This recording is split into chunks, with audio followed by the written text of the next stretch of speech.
Hello everyone and welcome to a brand new episode of Grow with Design. If you are new here, Grow with Design में आपका स्वागत है. If you've ever struggled to understand what the heck is Web3, what is a blockchain, how do NFTs work, what are DEXs, what are crypto marketplaces, this is the right video you are on. Let's try and simplify some of these terms today. Throughout this video, I've attached chapters so that you can easily skip and see what matters to you the most. Let's get started. Before we proceed further, a quick disclaimer in Hindi. अगर आप चाहते हैं कि मैं हिंदी में भी video बनाऊं, तो प्लीज मुझे कमेंट सेक्शन में जरूर बताना. In the late 80s and early 90s, all that you could do on the web is just open a website and read. That's it. No interactions, no social networking, nothing. That was Web 1. Then came Web 2. Gradually, as technology evolved, you are now not just reading data, you're also interacting with it. Every social media website you have an account on, every banking website you have an account on,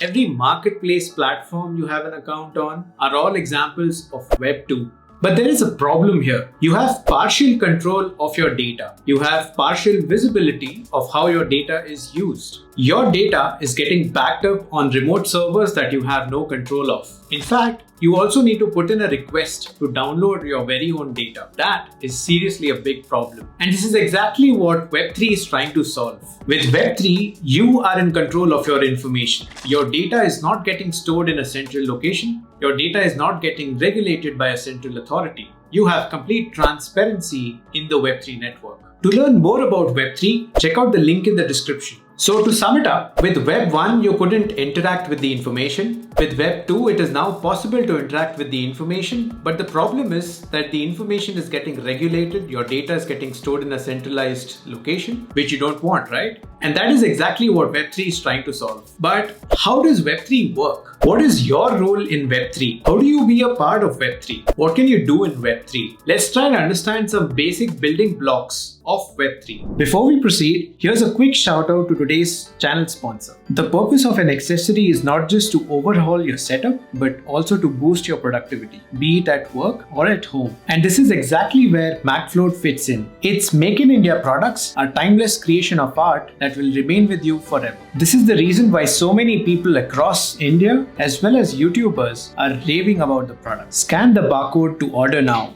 Let's start off with blockchain. If you've recently seen your very own bank transactions, you'll notice a pattern. Who paid you the money? Whom did you pay the money? What was the transaction amount? When was it sent? When was it received? And maybe a few more details. Now, that history of records or track of records is called as a ledger. Now imagine hundreds and thousands of such transactions inside a ledger are kept inside a block. And now these blocks are interconnected in the form of a chain. That forms the very basics of what a blockchain is. These blocks of transaction ledgers are securely connected to each other. Each block is securely encrypted with the help of a cryptographic hash. So each block stores its own hash and also the previous hash of the previous block. So in the Web3 world, tomorrow if you start sending money to your friends, that transaction is getting recorded on the blockchain and it goes across every other node within that network. Now, in the present world, your banks are regulating this scenario. For example, if you're sending money to your friends, your bank will first check whether you have enough balance to process the transaction. The bank then approves the transaction from your side. The bank then sends the money to the other person at the receiver's end and confirms that the transaction has been completed. Now, in this case, there's no bank.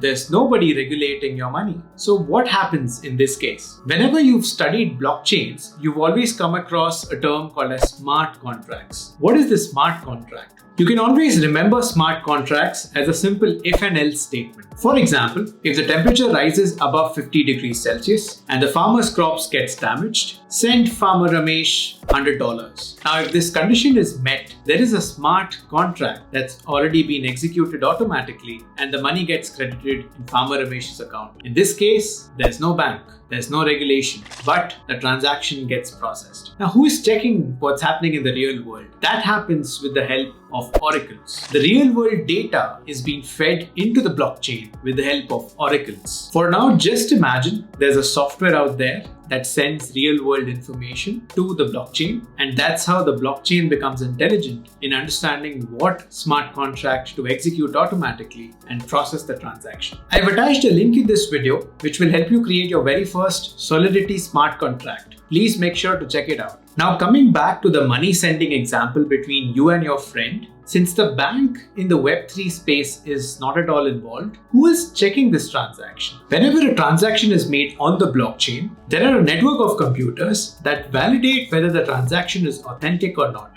And the people who own those computers are called as miners. And the incentive behind validating those transactions is Bitcoin. These miners, upon successfully validating the transaction, receive a Bitcoin as a gift. This whole process of validating a transaction, confirming a transaction, closing the block and opening a new block is also called as proof of work, where miners compete with each other to prove that they have invested computational power to validate a transaction. So the whole process of validating transactions and securing the network is called as mining, whereas the process of creating a new crypto token or coin that is awarded to the miner for validating transactions is called as minting. The mutual consensus mechanism of mining is called as proof of work, whereas the mutual consensus mechanism of minting is called as proof of stake. In order to mine and validate transactions, you need to solve complex mathematical puzzles. In order to mint a crypto, you need to lock up existing cryptocurrency, which is staking. The mining process requires highly powerful computers, whereas the minting process would not require that computational power.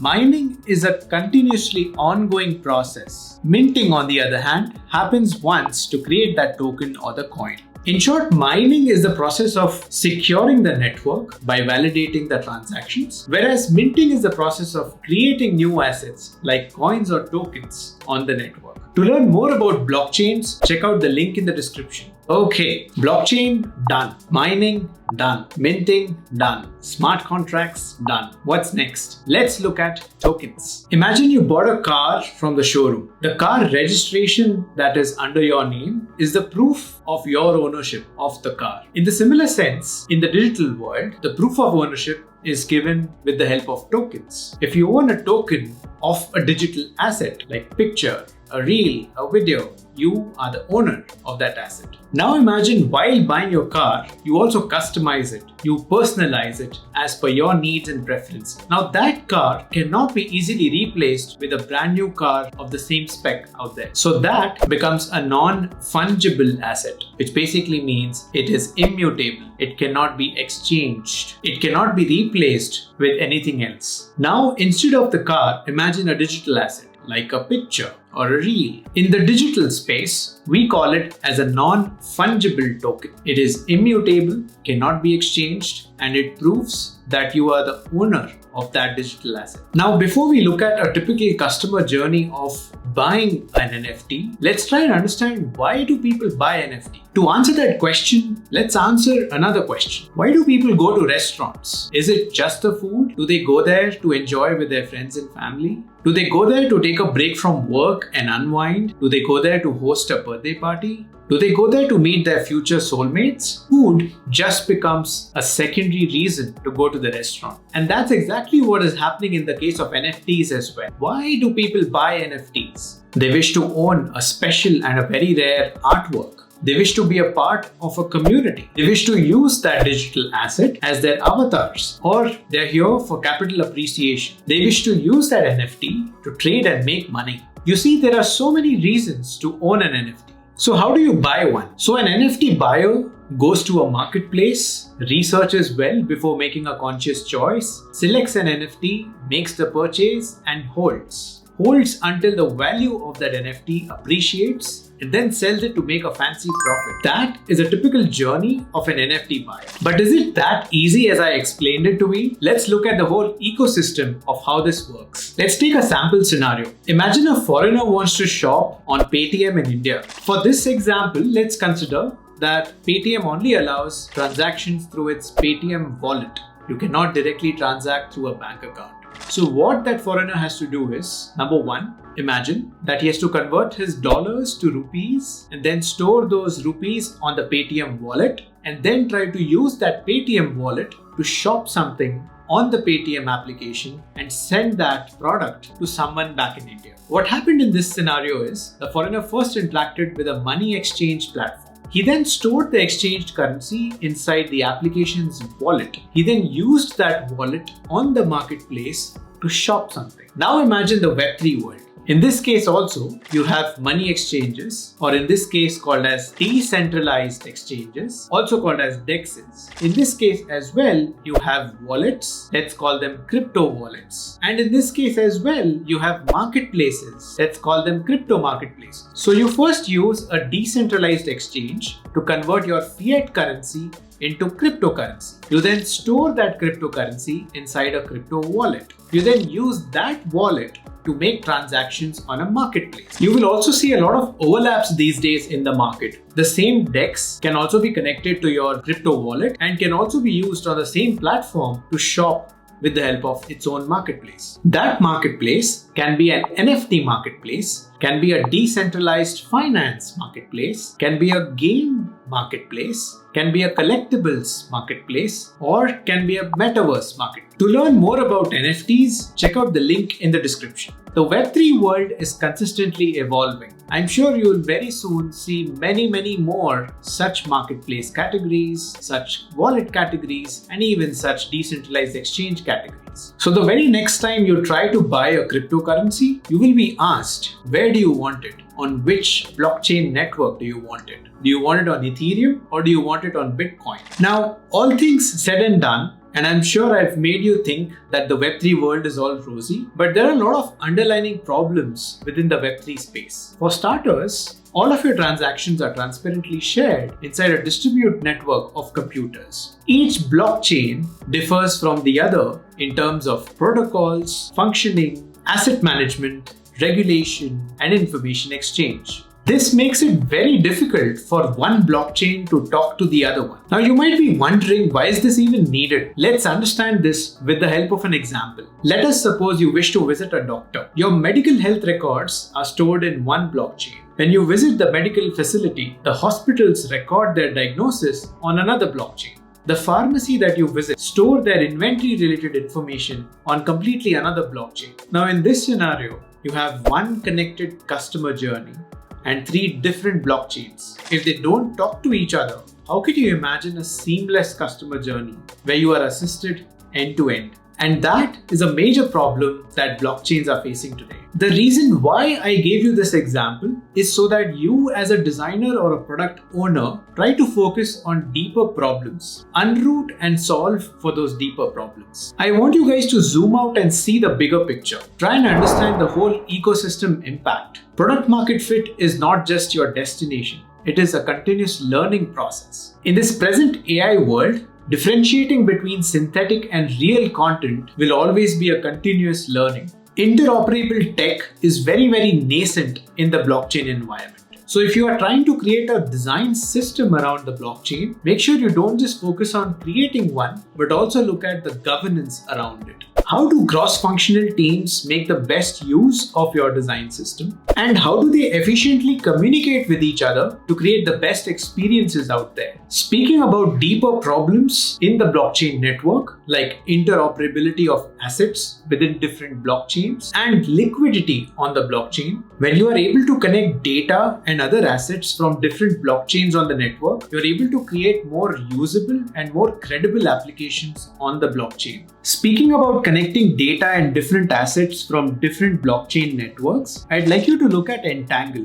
They have already integrated 42 plus decentralized applications. They've already connected more than 16 blockchain networks, and they've already completed more than 2.89 billion testnet transactions. So undoubtedly, the most credible products coming outside of the Web3 space would be the ones that have an omni-channel, or in this case, an omni-chain experience. In this video, we've unrooted some very important fundamentals of the Web3 and blockchain space. If you found the information in this video helpful, Make sure to drop a comment in this video and also let me know what you wish to learn in future. It takes a lot of effort to research, process, produce, and release these videos. Feel free to show your support by liking the video and subscribing to the channel to see more such future videos. If you are newly designing in Web3, check out the design resources I have attached in this video's description. If you've made it till the end of the video and learned something new, make sure to smash that like button and let me know what you learned. This will also encourage me to make such more credible videos for you. And that's all for today's episode, and I'll see you in the next one.